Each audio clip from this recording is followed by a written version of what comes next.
You know the episode of Freaks and Geeks when Sam does gets a makeover? Yes. Sam tries a new look that he cannot pull off. And that reminded me of Donald Trump. Yeah. It was cartoonish. You're listening to Hysteria, the podcast for women who know the power of a strong handshake. Alyssa, did you go to church when you were little? I did not. Okay. So one of the things that they do in Catholic Mass is a sign of peace, and you have to shake hands with the people around you. Oh, yes. I have been to a church. I have done this. Okay, yes. So when I was a kid, my dad always was like, you have to have a strong handshake. We can't. He would make fun of other people's handshakes behind their back.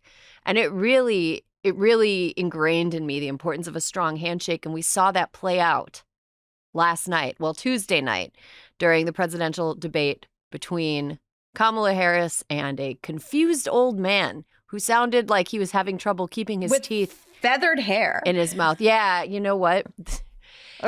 Very much so. I'm going to bring in the wonderful guest rounding on our panel today because I can't wait to have her being involved and you knowing who she is because she's one of our old Hysteria favorites, Akila Hughes. Welcome back to Hysteria. Thank you so much for having me. It feels like I'm back at home. I know. I miss you. I miss doing WAD with you. I miss just doing the virtual hangs that we were all doing from 2020 onward. Yeah, basically. Those were the days. Akila has a new podcast out, and we're going to get to talking about that later because it's really good. It's really exciting. It's been a really great listen. But first, I really want to talk about the debate on Tuesday. Akila, what were your thoughts?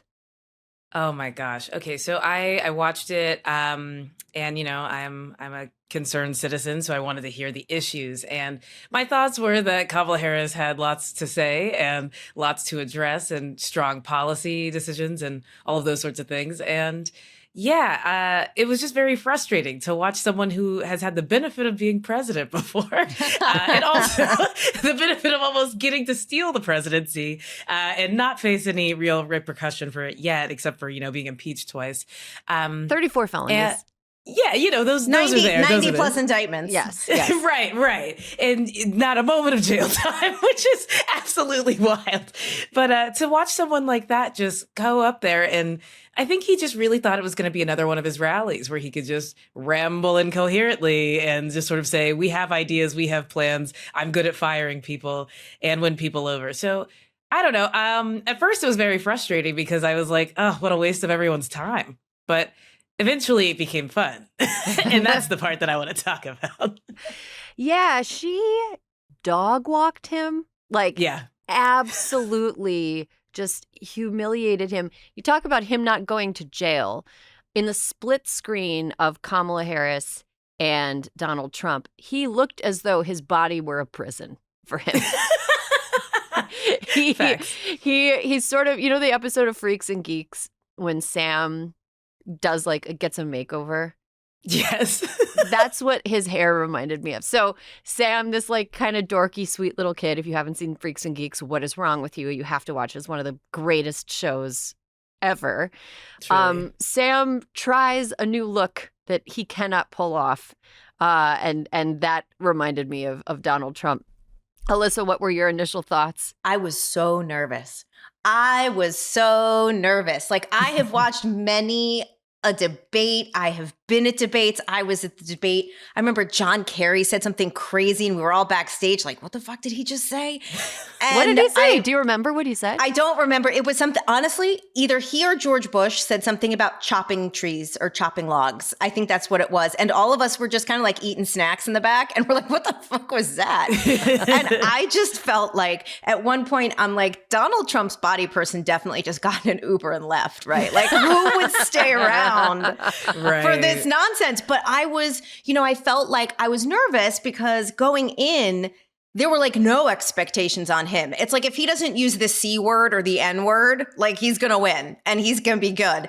And everyone, I swear to God, the pundits on cable, which is the problem with watching debates, is that you have to listen to other people talk about the debates. And they were like, well, I don't know. It's a tall order for her tonight. Guess what? She fucking crushed. When she came out on offense, you could tell she was a little nervous at first, who wouldn't be? She came out on offense. She did not stop. It's like they were playing paintball and he had no gun. Like he had no paintballs. He was just sitting there. They could have swapped out the split screen and just put his mugshot up and no one would have known the difference. It's true. Yeah, it was such a contrast between the two of them, too. It was, I texted you, Alyssa, and I was like, this is like Nixon Kennedy. Like it was because we're like give him something to mop his forehead with. Yes, his upper lip was sweating. Yeah. Oof. Yeah, gross. And his neck looked like a vagina. And nobody's Nikussy. Nobody was like, Trump, you've got a nikussy. You got to size up. You've got to size up your collars because you Yeah. I have never heard that word. You heard it here first. Guys, now I'm adding it to the repertoire. I'm Googling. I'm doing a notes app about it. Yeah, so just real. Call your Lil Nas X playlist. Yes. Nikussy. Oh my God. So watching the debate reminded me a little of a theory that I have that does not work in most circumstances, which is why I'm not a political scientist. It is my Looney Tunes theory of debates. So my Looney Tunes theory is you always want to be the Bugs Bunny. You never want to be the Elmer Fudd. You always have to be cool, collected, in charge. You can have little snide comments. You have to be just chill. But you cannot be the one that is frustrated, saying wascally wabbit, saying weird things that probably only fly in your group of friends. You cannot be the one like being gotten the best of over and over again. Right. And honestly, some of the traps that Kamala Harris set for Donald Trump were the equivalent of her going to the broad side of a cliff and painting a circle in black and like and then every single time Donald Trump just ran into it thinking it was a tunnel. Like it was shocking. Or like handing him a bouquet of flowers, but they all say TNT on the side. It was cartoonish how easily he was manipulated by an obvious ploy to get him upset. Like he couldn't, it was like Marty McFly with couldn't help himself. Being called chicken. No impulse control. They said for weeks, Donald Trump, she is going to try and bait you. Do not take the bait. It lasted for 6 minutes. Yeah. That's a fact. Yeah. That's all he had to do. All he had to do was just not be. Let's talk about this in like terms that we would apply to a woman if a woman acted like Donald Trump. Oh my God. He was so emotional. Hysterical? Yeah. By the end, he was in fact hysterical. After she brought up crowd size, it was game over. He lost his shit. So what moments of the debate stood out to you apart from what we've already discussed, Akilah? I mean, the thing that I came back to this morning several times was sort of her answer about how he would sort of, bow to Putin and how Putin would eat him for lunch because he's such a mark. And I'm like, that is so important. I think that we talk about the sort of differences between them and how it affects their perception nationally and how we have these factions in the country, but we also have to think about America on the world stage. And I think that it was such a strong point for her because he also went back to that lie about how she met with Putin and all of this. And she was able to stand, 10 toes down and be like, I actually met with Zelensky 5 times. And so I just think that she got to look beyond vice presidential. And, when we had him in the office, which feels like a real, Vietnam flashback, it's just awful. He just never rose to that, even on a debate stage. He couldn't even talk about it in a way that would dupe us into thinking he had the ability to hold anybody else to account. And he was talking about his friend Abdul from the Taliban. It's just his only, after being president for 4 years, he has one validator, Viktor Orban, whose name he says wrong. Right. A dictator. But then it's like, Abdul, there's no one named Abdul. He just found the first Arab name he could pull out of his fat ass. And just that's my homie. And I'm like, enough. Yeah. Outrageous. Abdul, he's in Canada. You know Abdul. Yeah. We all know Abdul. Yeah, he's From great. the Taliban. He's great. We're on a first name basis with him. Alyssa, what moments stood out to you? I think just like reminding people of his history, because I think that he keeps trying to get away from it. Like I found at the convention, both at the convention and last night, the recalling the Central Park Five, I think is so, this isn't new Trump. This isn't just like, oh, Trump wants to be president, so he suddenly became racist. He's always been fucking racist. He has always tried to circumvent the judicial system. Like he can't escape those things. And so I thought her reminding him of that, I think that you could tell by watching her. I mean, like, Erin, you've heard me talk about so many times. I love the movie Miracle about the 1980 Olympic hockey team. And there is a part where they show how they sit and they study the plays. And she so clearly studied his rallies, his debates. Like, she left no stone unturned. But like my two favorite parts, one, she came so ready to dance that she was like, and 800,000 Pennsylvanians of Polish descent. And I was like, oh, yes, girl. Oh, yes, girl. Yeah. Thank you so much for that. And what else? There was something, it was pretty much, oh, she fucking owns a gun. Yeah. Oh my God. Yeah. Kamala is packing. She's wait, I have to read you Reveal. what one of my best pals, her husband screamed, "Shorty strapped." And I was like, what does that mean? And then she explained it to me. Yes. Yeah.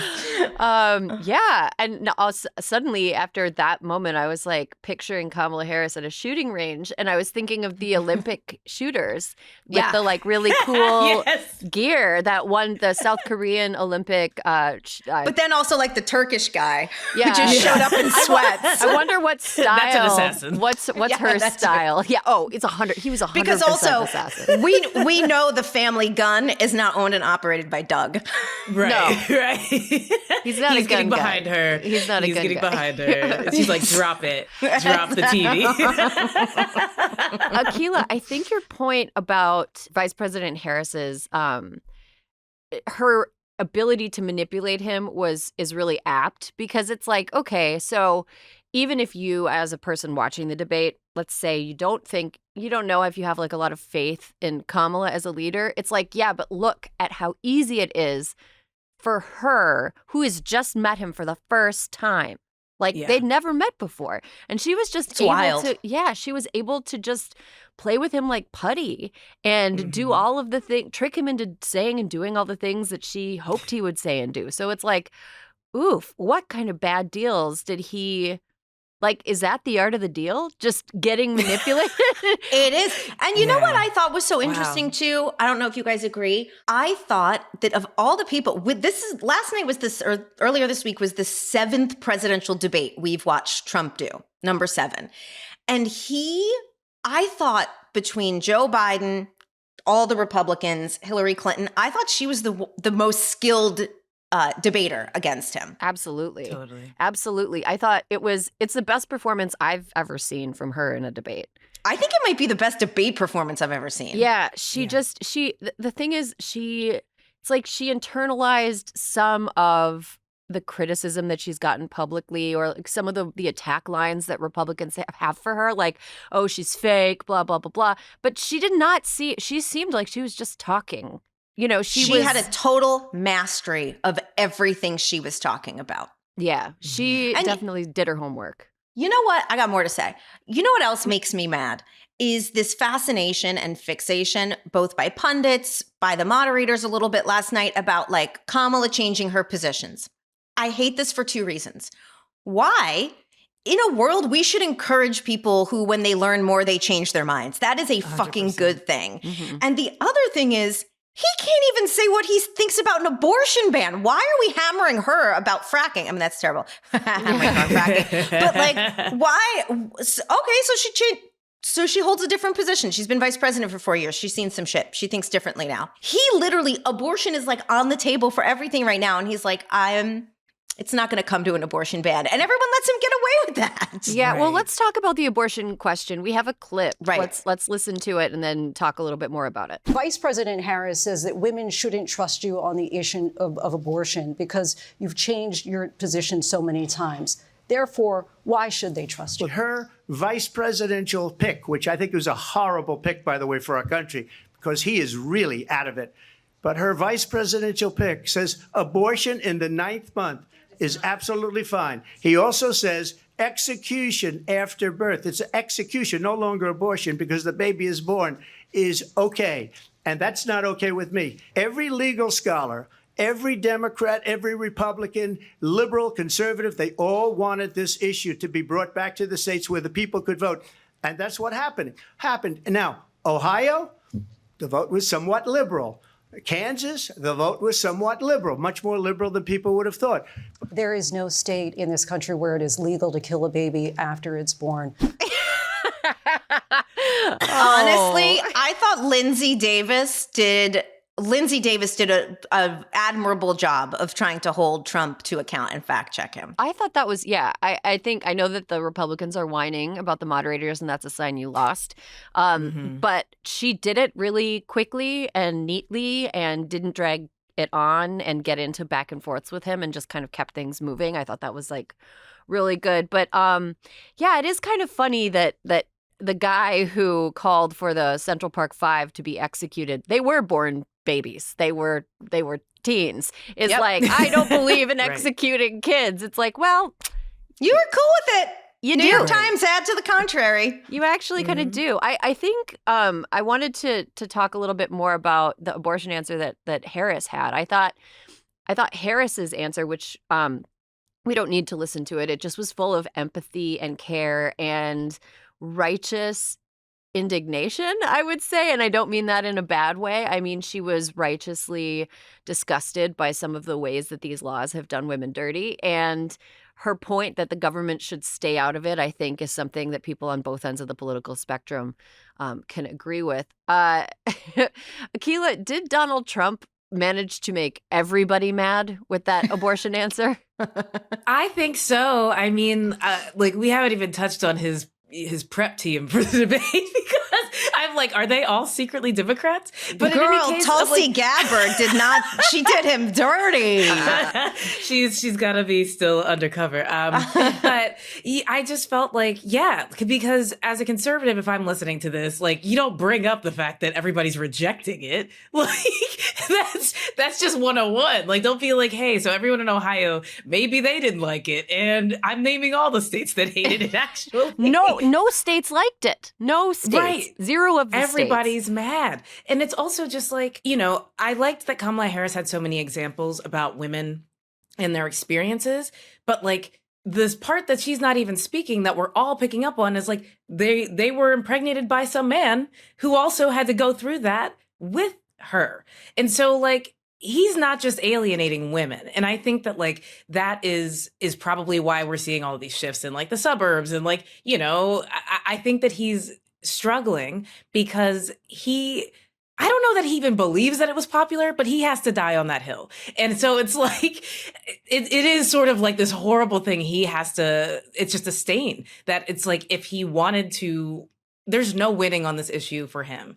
And so I don't know what the prep would have been to make him not look like an absolute idiot, but like he just came across so unprepared.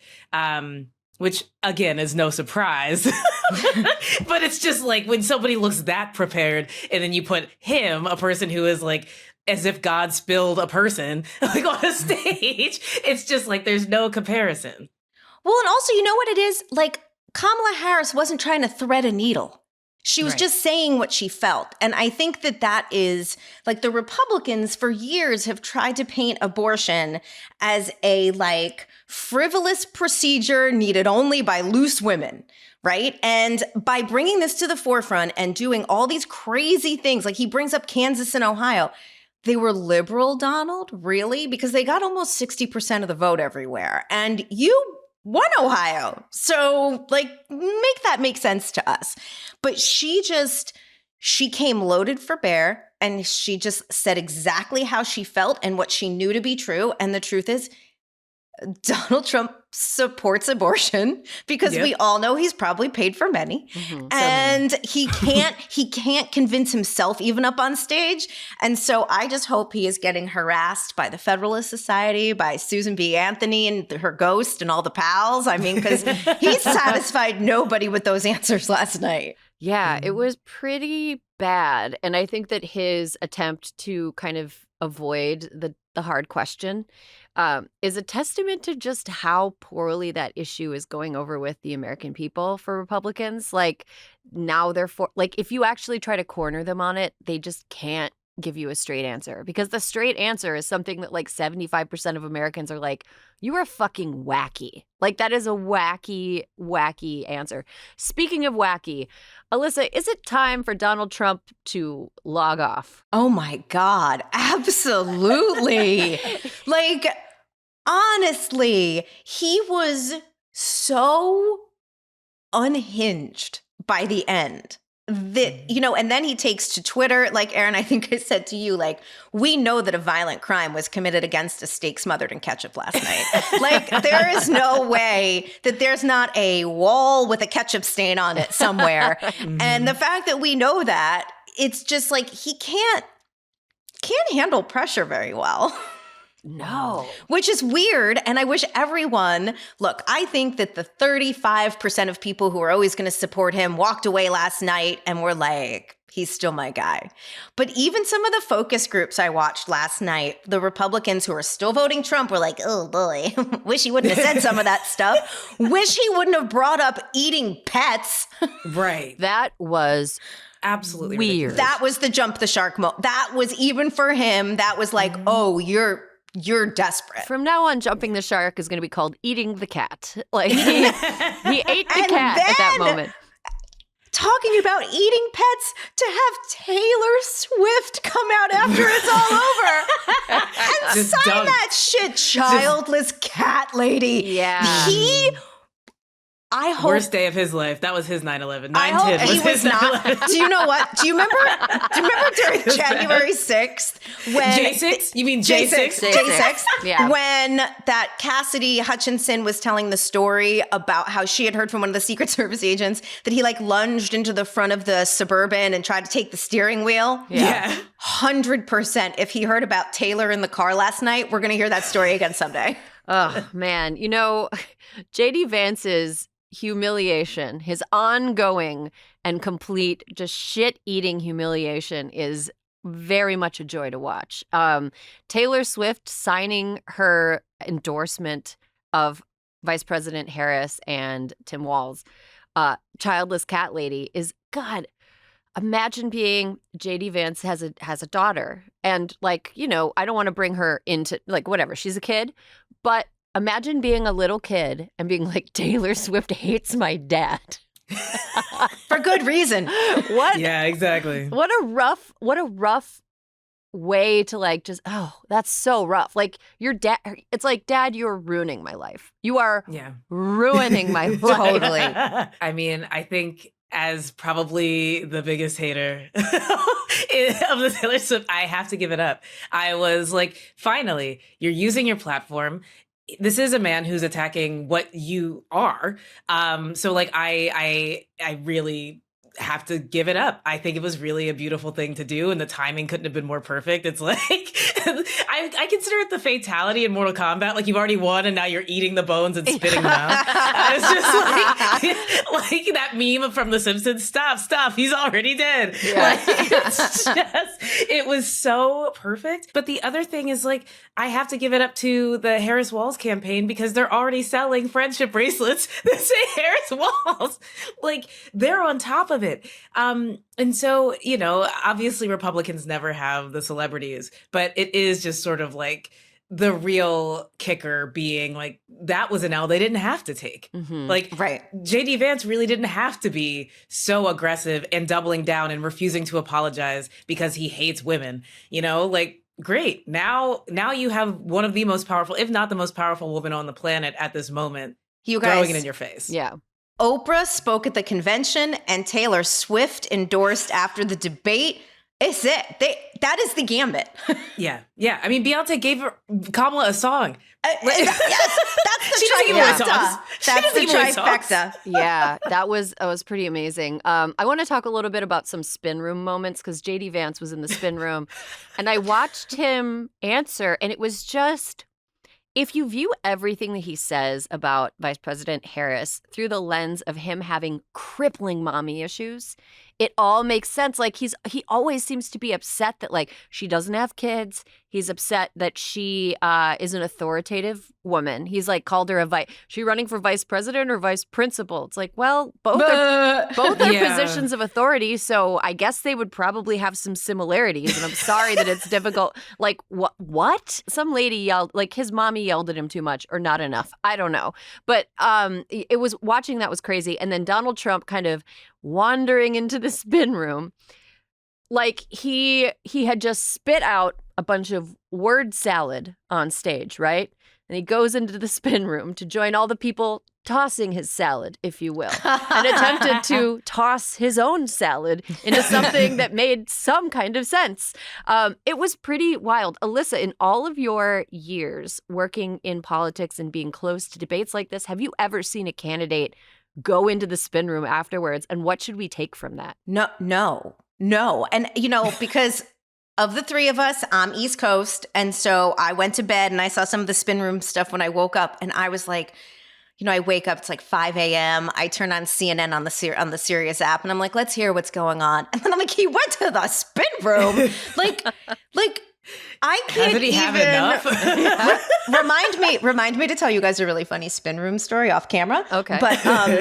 But no, that is like such an act of desperation. That is so like it is a derangement that he has to have the last word, and that's how he thinks he's going to get it. And I don't know if it was in the spin room or if he like called into Fox News afterwards, because I think he did that too.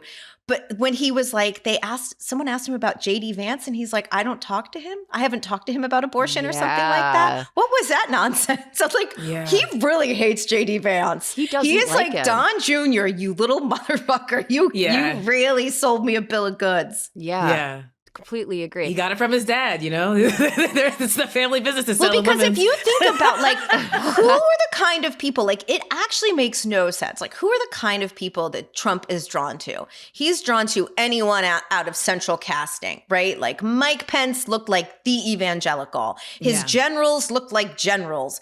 JD Vance looks like a Silicon Valley brat. And that is just also not Donald Trump's cup of tea, unless it's Elon Musk and you're the biggest one. But he has so much buyer's remorse. He's just like, you're not getting in my car. I'm not calling you back. Mm-hmm. And Walk to the next location. I'm blocking you on not text. getting on the plane. Yeah, bye. Sorry I missed your soccer game, son. I didn't even care that know you played about soccer. it. Yeah. I drove by it on my way to getting hamburger. Yeah, it was that was really awkward. And the thing is, it is now basically too late for him to ditch Vance. At this point, I think it's too late. Voting in Pennsylvania starts next week. I think it is, it's too late. You're stuck. Got to carry him to term, Donald. Were there any moments where Harris talked about policies of hers that you found interesting or valuable? Or was Donald Trump so bad and ill-prepared that it didn't really matter? You know what? I feel like for me, her policy was all stuff we kind of knew. Mm-hmm. So I was like, okay, this is good. She explained them when she talked about, I thought when she was talking about, the things that were going to be problematic, Afghanistan, immigration, I thought she did a fine job, and I think that unless you're being disingenuous, that giving the vice president immigration to solve, to get to the root of the problem, she was never going to be able to solve the immigration problem, especially since Republicans, one of whom spearheaded the bill, killed it because Donald Trump told them to kill the bill. So what you want? That was such a great moment from her when, immigration is something that voters don't think that she's great on.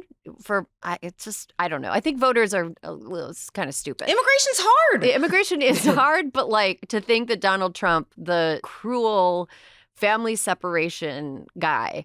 Muslim ban. Yeah, Muslim ban. Mass deportation. Mass deportations, which he has no plan. He doesn't even have a concept of a plan.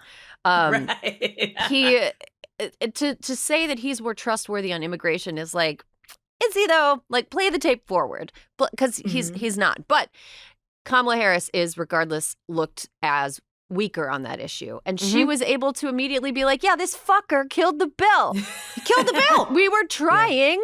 And he made some, she said he would rather run on problems rather than solving them. Which, by the way, before the debate started last night, which, okay, we can talk about this for a second too. Mike Johnson, I saw Mike Johnson on CNN. Fucking Donald Trump's telling him to shut down the government. He's like, shut down the government. Don't do this. Shut down the government. And Mike Johnson goes on CNN. I was like, bitch, you did not need to go on Jake Tapper to talk about this. Like just hide at this point. Like, we know Donald Trump's making this as hard as possible for you. Yeah. No one says, not only do you not have to do cable, you certainly don't have to do the Situation Room or whatever it was he was doing. And I mean, that's the thing. They just have to keep calling out. There are solutions to problems that he routinely kills for sport. Yeah. You know, what's funny is Mike Johnson is lawful evil on the on the Matrix and stuff, and Trump is chaotic evil. But lawful evil, it doesn't really like to suffer fools and chaotic evil gladly. He wants people to follow the rules he loves rules. He gets probably horny about rules. I don't think he gets horny.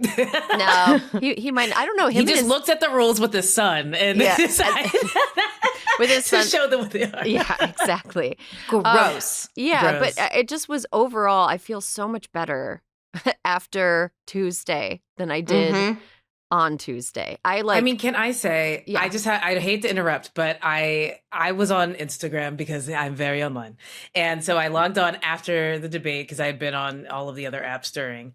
And I saw a post from the New York Times, and it was a reporter just explaining how hard Donald Trump has been working and how he's been preparing and how this was going to be, just like such a defining moment for him. And we were going to see this change of tone, which always comes creeping its head. You mean, Akila, you mean the day he becomes president, even though he's been president? Right. Right. How many more years is it going to take? And it was funny because it was posted clearly 12 hours before the debate. And I didn't see it until after. And I'm like, they are carrying so much water for him. Just drop it. Wouldn't it just lighten your back to tell the truth for once? This man hasn't prepared a day. He sat in a room with 3 people who are alt-right weirdos, and they all just came up with their conspiracies together. And they were like, you're right, Mr. President. Anything for you, Mr. President. We love you, Mr. President. And then he went out there and looked like a moron. He was shitting the bed. It was just ridiculous. And Akila, again, the only thing he actually had to do to prepare for the debate was not take the bait. Right. And he couldn't. Right. The bar was in hell. And the one thing I found heartening, I saw some of the post-debate polls, and which, of course, always with a grain of salt, just a snapshot in time. But 69% of independent voters said she won, which I thought was very good. Oh, well, there you go. There you go. Well, their eyes and ears are open. So that's good. So it is very frustrating for me, and I know this isn't like there are people who have a lot more patience than I do that engage in this space, and good for them because I should not be. It is very frustrating for me to watch undecided voters be like, "Oh, gee, I don't know." I still don't know. And it's like, it's so complicated. You're looking for permission to vote for Donald Trump at this point. If you are undecided and you don't know, and you didn't get that permission last night, you're just waiting to get permission. At this point, I'm kind of like, should you maybe stay home? Maybe.